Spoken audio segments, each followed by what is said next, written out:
इस कहानी को जरा ध्यान से सुनिएगा, क्योंकि यह कहानी आपके जिंदगी भर काम आएगी। तो चलिए शुरू करते हैं। जो मोह माया में फंस गया, जिसने अपनी बुद्धि का इस्तेमाल नहीं किया, वह व्यक्ति जो समय पर अच्छे कर्म नहीं करता और बुरे कामों में जुट जाता है, वह आने वाले समय में बड़े दुखों का सामना कर सकता है, क्योंकि उसके बुरे कर्म ही उसके दुखों का कारण बनेंगे। इसलिए आप सभी इस संसार की मोह माया अर्थात इच्छा, लालच, क्रोध इत्यादि को ध्यानपूर्वक देखते हुए अपने कर्म करें। इतना कहकर महात्मा बुद्ध ने अपना उपदेश समाप्त किया और वहां से चले गए।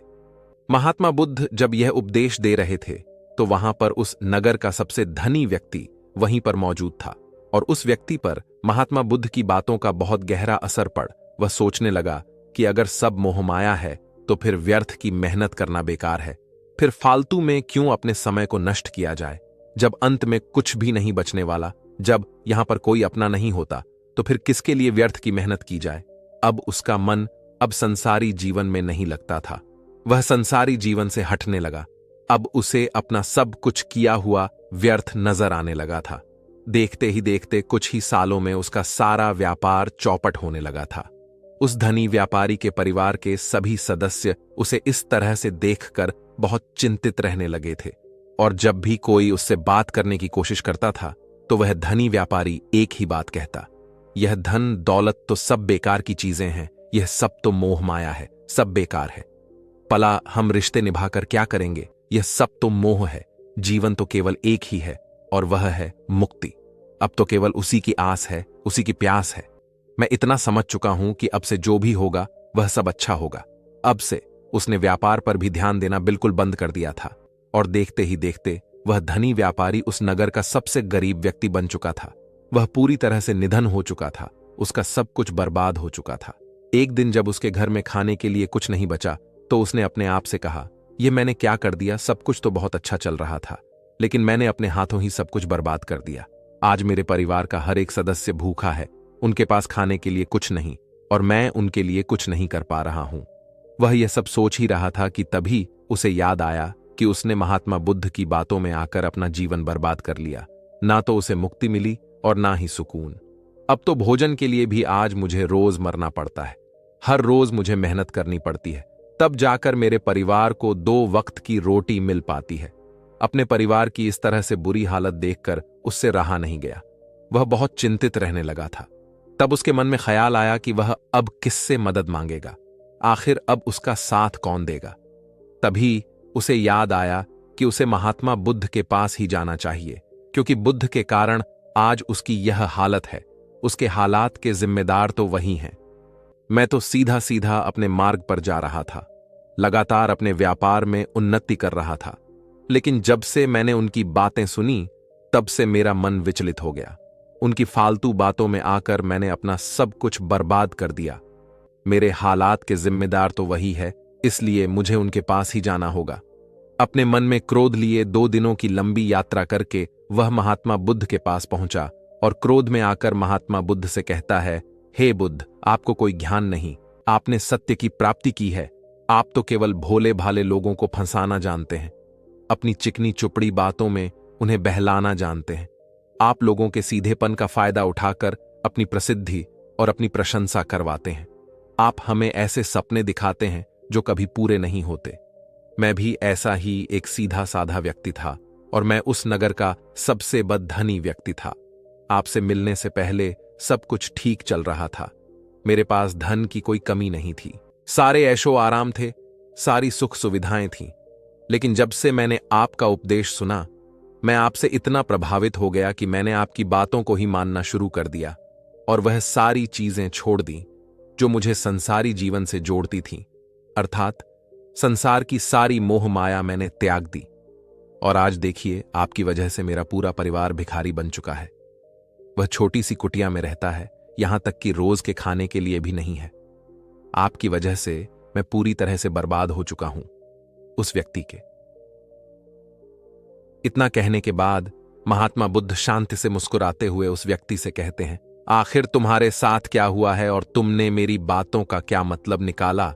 इस पर वह व्यक्ति महात्मा बुद्ध को सारी बातें बता देता है। आप कहते हैं कि धन दौलत की इच्छा करना, यह काम सब मोह माया है से भरा है। आप सांसारिक जीवन को बुरा कहते हैं और खुद इस संसार में आकर भिक्षा मांगते हैं। आप आध्यात्मिक जीवन को अच्छा बताते हैं, किंतु मेरा एक प्रश्न है, इस आध्यात्मिक जीवन से हमें क्या मिलता है? इससे हमें क्या लाभ? आपने कहा था कि हमें आध्यात्मिक जीवन से सुख प्राप्त होता है, लेकिन मैंने तो जब से आध्यात्मिक जीवन अपनाया है तब से मुझे केवल दुख ही दुख मिला है। यहां तक कि मेरे पास जो कुछ भी था वह भी सब में खो बैठा हूं। आप लोगों को झूठा सुख दिखाकर उन्हें अंधकार में ढकेल देते हैं। क्या यह वास्तविकता नहीं? इस पर महात्मा बुद्ध मुस्कुराते हुए उस व्यक्ति से कहते हैं, बेटा, तुम बहुत दूर से आए हो, अभी तुम विश्राम करो। रात को आकर मैं तुम्हें तुम्हारे सभी प्रश्नों का जवाब दे दूंगा। पहले तो उस व्यक्ति ने इनकार किया, लेकिन महात्मा बुद्ध के आग्रह पर वह व्यक्ति महात्मा बुद्ध की बात मान गया और आश्रम में जाकर विश्राम करने लगा।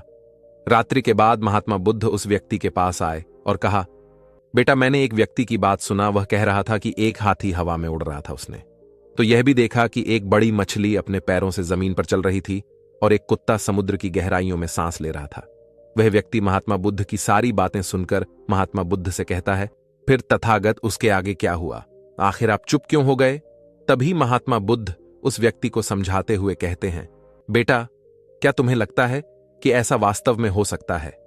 इस पर व्यक्ति जवाब देते हुए कहता है, बुद्ध, अगर आपके कह रहे हैं तो यह अवश्य ही सच होगा, क्योंकि आप इतने बड़े ढे ज्ञानी हैं, आपने सत्य की प्राप्ति की है, तो आपके मुख से निकला हुआ हर एक शब्द तो सत्य ही होगा। तभी महात्मा बुद्ध मुस्कुराते हुए उस व्यक्ति से कहते हैं, बेटा, क्या तुमने कभी पहले ऐसा कभी होते हुए देखा है? क्या तुमने कभी किसी हाथी को देखा है जो पर के साथ हवा में तेजी से उठता जा रहा हो?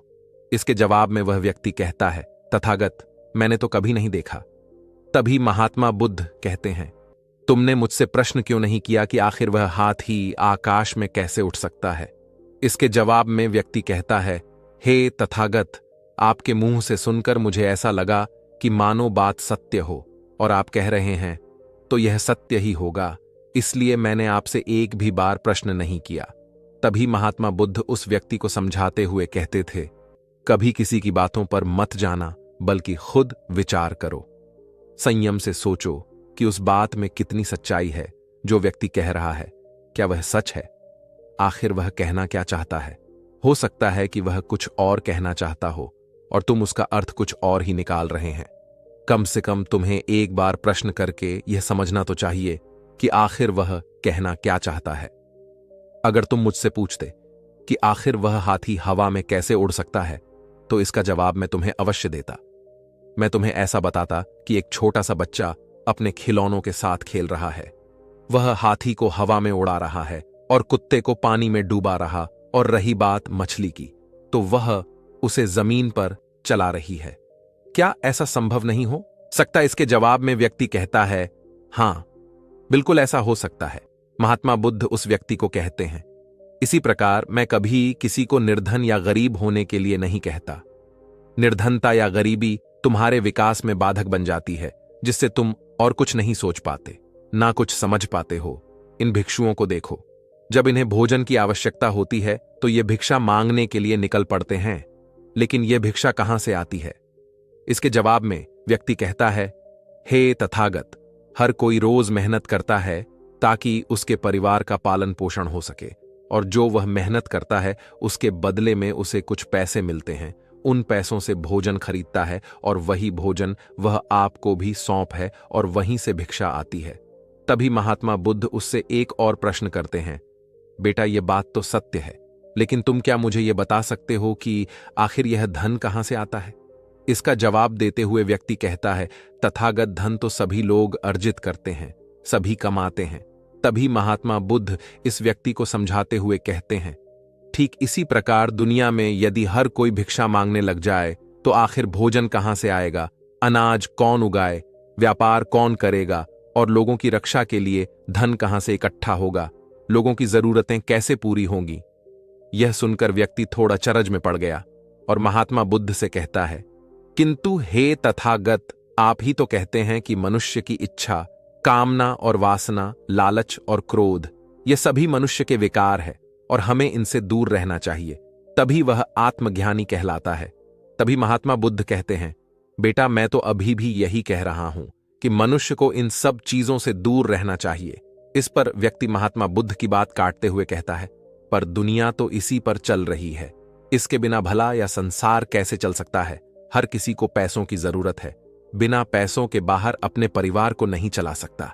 वह अपने परिवार का पालन पोषण नहीं कर सकता। वह अपने परिवार के लिए भोजन नहीं ला सकता। और यदि वह पैसे नहीं कमाए तो वह भूखा मर जाएगा। तभी महात्मा बुद्ध कहते हैं, बेटा, यह संसार इन चीजों से नहीं चल रहा है, इन चीजों से बिगड़ रहा है। इस पर व्यक्ति कहता है, यह तथागत, आखिर आप क्या कहना चाहते हैं? मैं आपकी बात समझ नहीं पा रहा।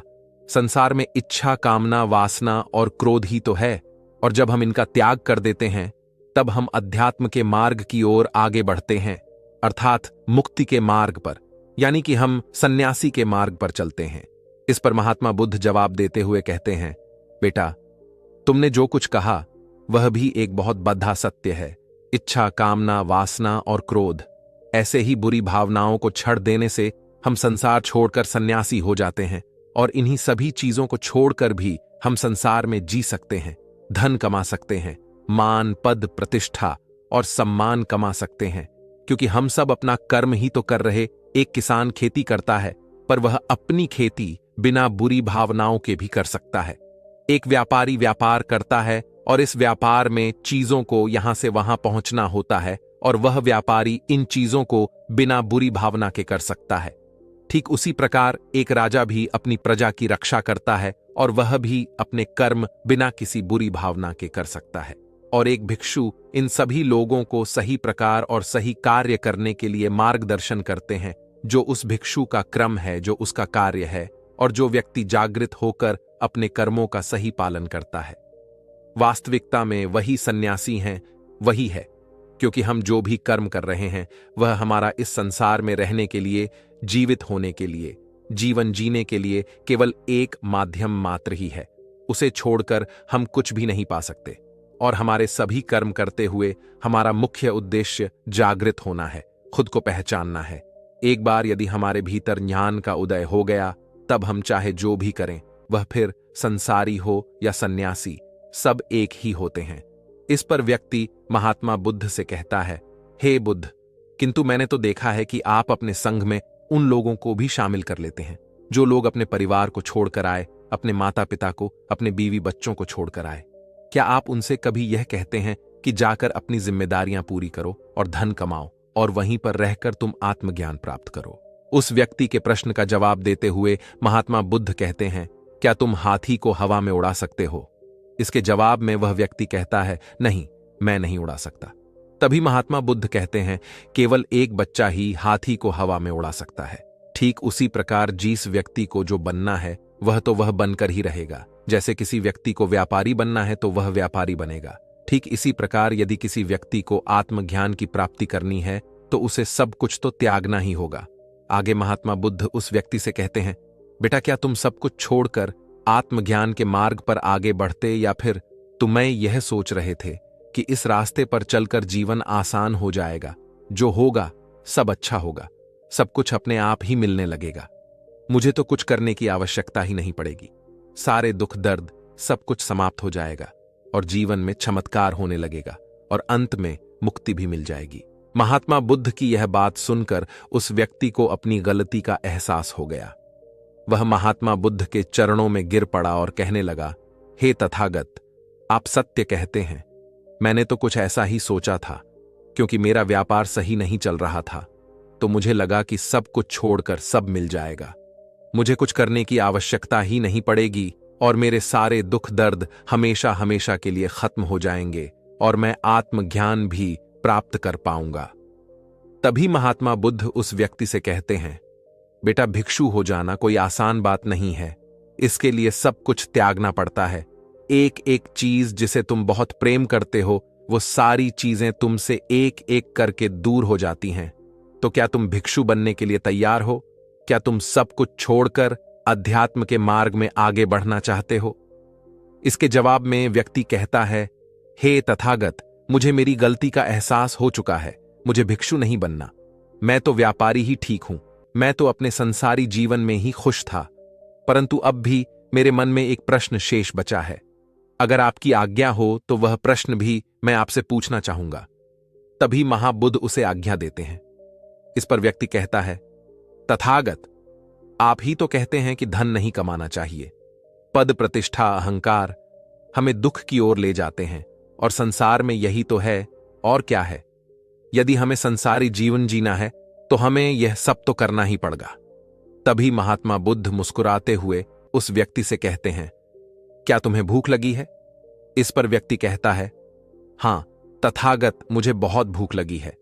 तभी महात्मा बुद्ध उस व्यक्ति को भोजन करवाते हैं और उसे भरपेट भोजन खिलाने के बाद महात्मा बुद्ध उस व्यक्ति से कहते हैं, लो और खाओ, यह सब तुम्हारे लिए ही है। इसके जवाब में वह व्यक्ति कहता है, तथागत, मैं पहले ही बहुत ज्यादा खा चुका हूं, अब मुझसे और नहीं खाया जाएगा। मेरे पेट में अब जरा भी जगह नहीं रह गई है। यदि मैंने और अधिक खाया तो मेरा पेट दर्द करने लग जाएगा और फिर मुझे तरह तरह की परेशानियां होने लगेंगी। मैं परेशान हो जाऊंगा। तभी महात्मा बुद्ध मुस्कुराते हुए उस व्यक्ति से कहते हैं, बेटा, मैं भी तो तुम्हें यही समझाने का प्रयास कर रहा हूं कि जितनी जरूरत है उतना ही खाओ, क्योंकि हर चीज जब हद से ज्यादा हो जाती है तो वह नुकसान जरूर पहुंचाती है। फिर वह चाहे धन हो, चाहे इच्छा, चाहे लालच या फिर कामना या वासना, सब कुछ हद से ज्यादा आपको नुकसान ही पहुंचाएगा और यह सब आपको केवल दुख ही देंगे। इसीलिए इन्हें नियंत्रण में रखना चाहिए। जितने कि हमें आवश्यकता है उतना ही हमें चाहिए, और जब आप इसे नियंत्रण में रखते हैं तो यह कभी आपको दुख नहीं दे पाएगा। आप हमेशा सुखी रहो। आगे महात्मा बुद्ध उस व्यक्ति से कहते हैं, सुनो, धन कमाना आवश्यक है, क्योंकि धन की कमी नहीं होनी चाहिए, भोजन की कमी नहीं होनी चाहिए, किसी भी कार्य को करने के लिए मन में इच्छा की कमी नहीं होनी चाहिए, लेकिन उसी के साथ में यह भी ध्यान रखना है कि इच्छा अत्यधिक भी नहीं होनी चाहिए। और मैं तुम्हें यही समझाने का प्रयास कर रहा हूं। इसीलिए जाओ और धन कमाओ, व्यापार से, अपने कर्म से, न केवल अपना बल्कि दूसरों का भला भी करो। जब तुम अपने किए कार्यों की सांसारिक कार्यों से लोगों का भला करते हो, तब तुम में और किसी सन्यासी अर्थात किसी भिक्षु में कोई अंतर नहीं रह जाता। बस सभी के मार्ग अलग हो गए हैं, लेकिन मंजिल एक ही होती है। और तुम कभी मार्ग से भटकना नहीं, तुम लोगों की संग में रहना, जो तुम्हें अपने आत्मज्ञान के सीधे मार्ग पर ले चले, जो सांसारिक जीवन से हटकर नए जीवन में प्रवेश करवाएं, क्योंकि वे लोग बुराइयों से लड़ने में तुम्हारी मदद करेंगे। तुम्हें ताकत मिलेगी और तुम लगातार बिना विचलित हुए अध्यात्म के मार्ग पर लगातार आगे बढ़ाते चले जाओगे। इतना कहकर महात्मा बुद्ध शांत हो गए। वह व्यक्ति महात्मा बुद्ध को प्रणाम करके कहता है, यह तथागत आपकी शिक्षा यह तो अलग है। आप जो कहते हैं उसके पीछे का अर्थ कुछ अलग ही होता है, बहुत सीधा और सरल, लेकिन हम उसे समझ नहीं पाते। आपके पास चमत्कार का आश्वासन नहीं है, पर आपके पास वह मार्ग है जिसमें मार्ग पर चलकर मैं अवश्य ही अध्यात्म को प्राप्त कर सकता हूं, जिससे मेरा और लोगों का, सभी का भला होगा। हे तथागत, यह मेरी ही गलती थी कि मैंने आपकी बातों का गलत मतलब निकाला और एक व्यापारी होकर भी मैंने अपने कर्म को छोड़ दिया और यह सोचने लगा कि अब अपने आप सब कुछ अच्छा ही होगा। लेकिन यह सत्य है कि अपने आप कुछ नहीं होता। जब हम हाथ पैर चलाएंगे, काम करेंगे, कर्म करेंगे, तभी हमें फल मिलेगा। जब हम हाथ पैर मारना छोड़ते हैं तो नदी का बहाव हमें अपने साथ बहाकर ले चला जाता है और तब हमारे हाथों में कुछ नहीं रह जाता, और यही मेरे साथ भी हुआ है। तथागत, आज से मैं आपको वचन देता हूं कि मैं अपना कर्म पूरी ईमानदारी के साथ करूंगा। आपके दिए हुए मार्ग पर मैं पूरी ईमानदारी से चलूंगा। मैं आपको वचन देता कि मैं एक अच्छा व्यापारी और एक अच्छा इंसान बनकर रहूंगा। मैं आत्मज्ञान के मार्ग पर अपने कर्म करते हुए आगे बढ़ता रहूंगा। इतना कहकर वह व्यक्ति महात्मा बुद्ध को प्रणाम करके वहां से लौट गया। बाकी अगर यह कहानी आपको अच्छी लगी हो तो इस वीडियो को लाइक करें और ऐसी और कहानी सुनने के लिए हमारे चैनल को सब्सक्राइब करें। तब तक मिलते हैं हम आपसे ऐसी ही एक और प्रेरणादायक कहानी के साथ। नमो बुद्धाय।